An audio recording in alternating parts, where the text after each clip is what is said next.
प्रेमानंद महाराज जी के इस सत्संग के गहरे अर्थों को अगर और विस्तार से समझें तो इसमें हमारे रोजमर्रा के जीवन के लिए कुछ बहुत कीमती सूत्र छिपे हैं। 1. मन की चालबाजी को समझना। महाराज जी कहते हैं कि मन बहुत बड़ा धोखेबाज है। ये आपको तब तक नहीं रोकता जब तक आप पूजा पाठ, अगरबत्ती या मंदिर जाने जैसे बाहरी काम करते हैं, लेकिन जैसे ही आप मन को इच्छा रहित, डिजायरलेस करने की कोशिश करते हैं, वो विद्रोह कर देता है। सीख: जब आपका मन भजन में न लगे या बार बार भटके तो समझ लीजिए कि युद्ध शुरू हो चुका है।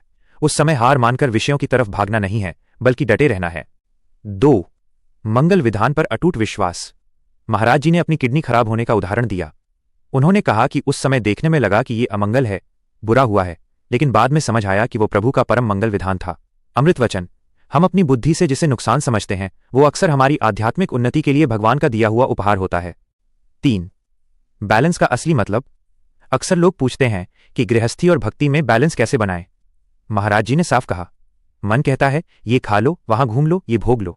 अगर आप उसकी हर बात मानते हैं तो आप गुलाम हैं। असली बैलेंस तब है जब आप वो करें जो शास्त्र और गुरु कहते हैं, ना कि वो जो आपका मन चाहता है। 4. संतों का कमांडो कवच। महाराज जी ने एक बहुत सुंदर बात कही कि तुम डरो मत। संतों की शरण में होने का मतलब है कि आप कमांडो की सुरक्षा में हैं।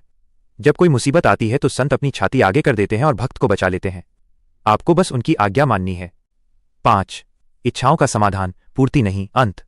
दुनिया सोचती है कि इच्छा पूरी होने से शांति मिलेगी। महाराज जी ने राजा ययाति का उदाहरण देकर समझाया कि हजारों साल भोग भोगने के बाद भी तृप्ति नहीं होती। समाधान: इच्छाओं को पूरा करने की कोशिश करना आग में घी डालने जैसा है। शांति केवल इच्छाओं के त्याग में है। एक छोटा सा अभ्यास जो महाराज जी अक्सर बताते हैं: दिन भर में जब भी मन अशांत हो, बस ये सोचिए, मैं प्रभु की शरण में हूं।